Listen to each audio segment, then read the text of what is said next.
નમસ્કાર દોસ્તો, તમે ટ્રેક્ટર ચલાવો છો તો આ વિડીયો તમારા માટે છે.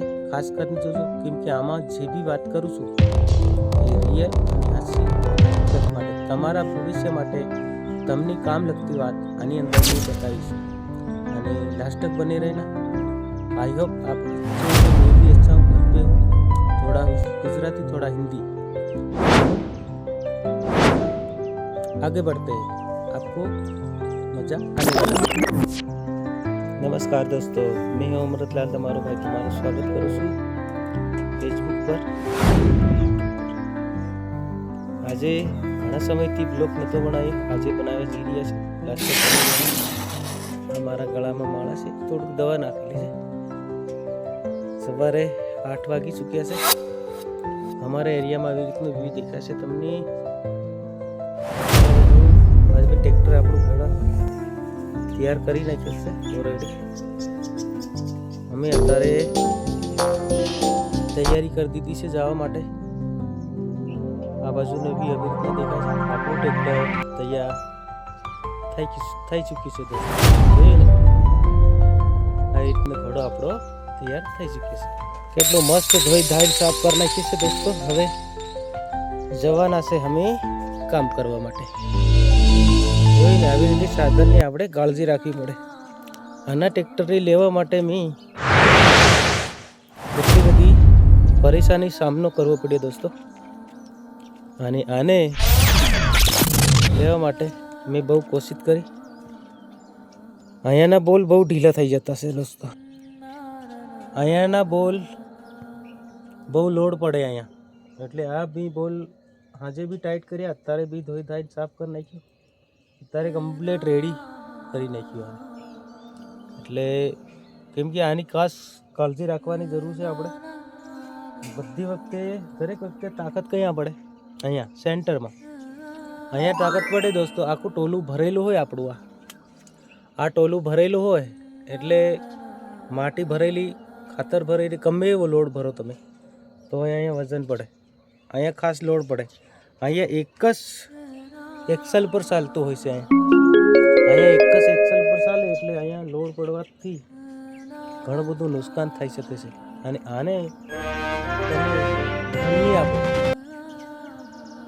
તો આ ટોલાના જે નટ બોલ્ટ તૂટે એટલે ટોલું અલગ જાય અને પાઇપે તૂટે.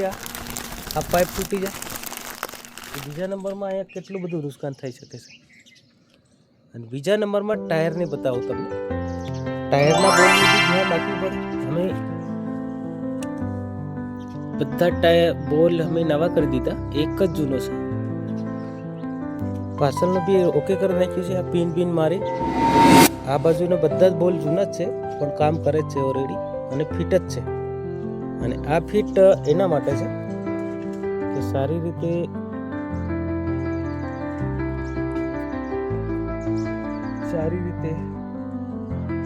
વર્ક કરે છે. સામાન અમે અડધું પડધું રાખી છે. આવી પિન રાખી મૂકી, તાર બી રાખીએ છીએ. આવું સામાન નાનો મોટો અમે સરી કેમ કે એક્સ્ટ્રા રાખેલું આપણને કામ લાગે. બધી રીતે સેફટીથી અમે ચાલવાનું કામ કરતા હોય છે. આપણે સાધનની ધ્યાન ક્યારે રાખવું? હા, હવે કમ્પ્લીટ હવા કેટલી છે બરોબર જોઈ લેવાની. પાછળનું કેમનું છે એ પણ જોઈ લેવાનું. અને બધું જોયા પછી આપણે સેલ મારવાનું હોય છે દોસ્તો. પછી જ્યાં જવું હોય ત્યાં આપણે જઈ શકીએ છીએ. અને હરકી રીતે આપણે વર્ક કરે એ પ્રમાણે આપણે નીકળવાનું છે. મારા કામ કરેલા બ્લોગ તમે જોયા હશે. મેં કેટલી બધી મહેનત કરી, કેટલી બધી મજૂરી કરી અને આ ટ્રેક્ટર લીધેલું છે દોસ્તો. આ ટ્રેક્ટર મેં એટલા માટે લીધું કે જ્યારે જે વ્યક્તિ પૈસા આપણી બચત નહીં થતી હોય તો એક બચત છે આપણે પાછલા ભાગમાં આપણને કામ લાગે છે. અને દરેક ઇન્સાનને કહી દઉં કે મજૂરી કરેલું તમારી નિષ્ફળતા ના જાય. કેમ ના જાય એનું કારણ છે કે તમે જે બી પૈસા તમારી જોડે બસતા નથી, મૂડી નથી બસતી, આમ જાય તેમ જાય, પૈસા તો અહીંથી ચાલતી જોડી ગયો, પૈસા ક્યારે બસતા નથી. એક મૂડીને કારણે તમે મૂડી રોકાણ કરતા હોય તો એક સાથે મૂડી રોકાણ કરવી પડે તારે, અને એક સાથે મૂડી ક્યાંય બી મળતી નથી. આપણે થોડા થોડા પૈસા ભેગા કરી અને હપ્તા ઉપર ટ્રેક્ટર લઈ લો તો તમે સારા સારું રહેશે. કેમ કે ઘણા બધા માણસો પૈસા ભેળા કરવાની દાનતમાં રહે તો એ પૈસો ભેળો થતો નથી. મેં બી એટલી બધી મુશ્કેલીઓનો સામનો કરી છોકરીને BSc કરાવી, તારે મારા જોડે 2 વર્ષ મેં સીધા આના પડેલાના હપ્તા ભર્યા છે, મહેનત મજૂરી કરી અને છોકરી ભણાવી, એના પૈસા ભર્યા. એટલે આટલું બધું કરવા છતાં હવે આપણને સફળતા મળી છે. ત્યારે મળે દોસ્તો, ગમે એવી મહેનત રંગ લાવે છે. બાકી તમે ડાયરેક્ટ આમાં ભેગા કરવાની કોશિશમાં હો તો ના થાય, અને કંઈક મોટું કરવા ઈચ્છતા હો તો ના થાય. ક્યારે હા બરોબર, તમે એવરેસ્ટ તમારી ધંધા પાણીમાં બધી રીતે એવરેસ્ટ પકડો ત્યારે થતું હોય છે, બાકી થતું નથી.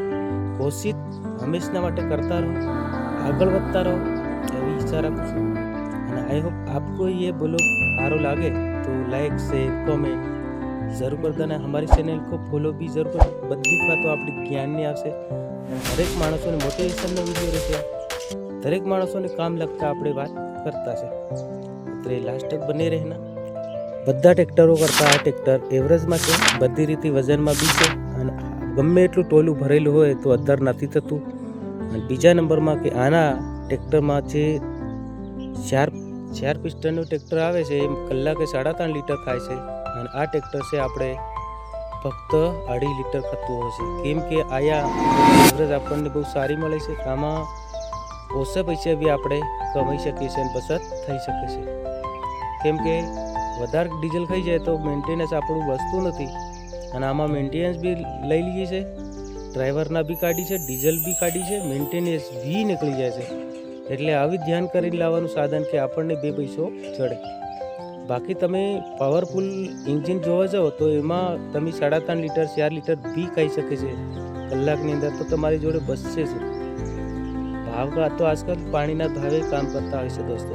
કેમ કે ઘણા બધા માણસો પૂરા ભાવમાં કામ નથી કરાવતા. હમણાં ધારો કે 500 રૂપિયા કહીએ તો આપણને 350 રૂપિયા આપતા હોય, અને કામ હોય 500 રૂપિયાનું. એટલે ટૂંક બંને એના કરતાં તમે સાધન સારું લો ને એવરેજવાળું લો એવું ઈચ્છું છું. દરેક માણસોને કહું છું કે તમે જે બી સાધન લો એની પરખ કરો કે કેટલું એવરેજ આપે છે, કેટલું એનું મેન્ટેનન્સ છે, એમાં તમે ખાસ કાળજી રાખજો. જૂના જમેલામાં ના પડતા, નવું લીજો પણ સારી રીતે કન્ડિશનમાં લીજો અને ચેક કરીને લીજો. મારા અનુભવની વાત કરું, ડ્રાઇવિંગ કરતાં મને લગભગ 1995થી હું ડ્રાઇવિંગ કરું છું ટ્રેક્ટરથી. આનું શું બગડે છે, પંચર કેવી રીતના થાય છે, ચાલુ ટ્રેક્ટરમાં અવાજ કેવી રીતના આવે છે, તમામ આપણને ખબર છે. અને માણસને ડ્રાઈવરની હંમેશા માટે ખબર પડવી જ જોઈએ. કેમ કે માણસનો નટ, ટાયરનો નટ પડી ગયો, અંદરનો નટ કોઈ ઢીલો થઈ ગયો, કોઈ પાછળનો નટ ઢીલો થઈ ગયો, એની ખબર પડવી જોઈએ. ઘણા કેસ એવા બનતા હોય છે હાઈવા ઉપર, રોડ ઉપર, અમે જોઈ છે. બેરિંગો નીકળી જાય તો બી ખબર નથી પડતી, અમુક પંચર થઈ જાય તો બી કહેડીને લઈ જાય. સાધન પહેલેથી મોમેન્ટ આપી દેતો હશે, થોડું ઘણું આમ તેમ ખબર પડી જતી હશે, પણ અમુક ધ્યાન બહાર જતા રહે ડ્રાઈવર, એટલે વિના ની બની શકે છે દોસ્તો. કેમ કે હરેક માણસોના મુદ્દા અલગ અલગ ચોપડીઓમાં ચાલતા. આજકાલ શું છે, ટેપો મોબાઈલ, એનાથી ધ્યાન ભટકી શકે છે. માણસોની ધ્યાન ક્યારે ભટકે કે કંઈક અવાજ કરતું આપણી અગલ બગલમાં સાઈડમાં, તો ધ્યાન ભટકી શકે. હંમેશના માટે ડ્રાઈવર નાની નાની વસ્તુની ધ્યાન રાખતો હોય તો બધી એક્સિડન્ટ કે ગુનો ના થાય, આની ગેરંટી આપું છું. કેમ કે હરેક માણસો એક ખોપડીના ના હોય, 5 આંગળા હારતા નથી દોસ્તો. જેસીબી ઉપર ફેરા ભરવા જાય ત્યારે બી ધ્યાન રાખવું પડે. આગળ પાછળ ટ્રેક્ટર કેવી રીતના છે, ટ્રેક્ટર કેવી રીતના ઓપરેટર મૂકવા કહે છે, એની પણ ધ્યાન રાખવી પડે. આપણે ફેરા મારતી વખત આગળ કેટલો ઢાળ છે અને કયા ગેરમાં આપણે ચલાવવું છે, એની બી ધ્યાન રાખવી પડે. અગર એને ધ્યાન નહીં રાખો તો ટ્રેક્ટરનો માઇલેજ અને એની કેપેસિટી બગડી જતી હોય છે, ત્યારે આગળથી અહીંયાથી અદ્ધર થઈ જાય દોસ્તો. એની ખાસ ધ્યાન રાખવું પડે. ટ્રોલી ટર્ન ઓવર ઉપર જતી રહે તો શું થાય, એનું બેલેન્સ બગડી જાય. અને આપણે જ્યાં થર્ડ ગિયરથી માંડી ટોપ લો મારવો પડતો હોય છે, તારે આ સટતો હોય છે. મોટા મોટા ડુંગરા જેવી જગ્યા, ઢાળવાળી જગ્યામાં આપણને ગેર બદલવાની જરૂર પડતી હોય છે. એમાં ટોપ લો મારવાનું આવે છે. તો આવી રીતની વાતોમાં તમે ઇન્વોલ્વ છો તો આ વિડીયો તમારા માટે છે. તમે ડ્રાઇવિંગ કરો છો તો આ વિડીયો તમારા માટે છે. તમે જિંદગીમાં આગળ વધવા માંગો છો તો બી આ વિડીયો તમારા માટે છે. વધારે વિડીયો લાંબો થઈ જશે ત્યાં સુધી બીજા કન્ટેન્ટમાં કંઈક નવી વાત કરશું. ત્યાં સુધી રજા આપજો. જય હિન્દ, જય ભારત, જય આદિવાસી. બધા ભાઈનો રામ રામ. ફરી મળું છું નયા કન્ટેન્ટ પર. બાય બાય, જય હિન્દ.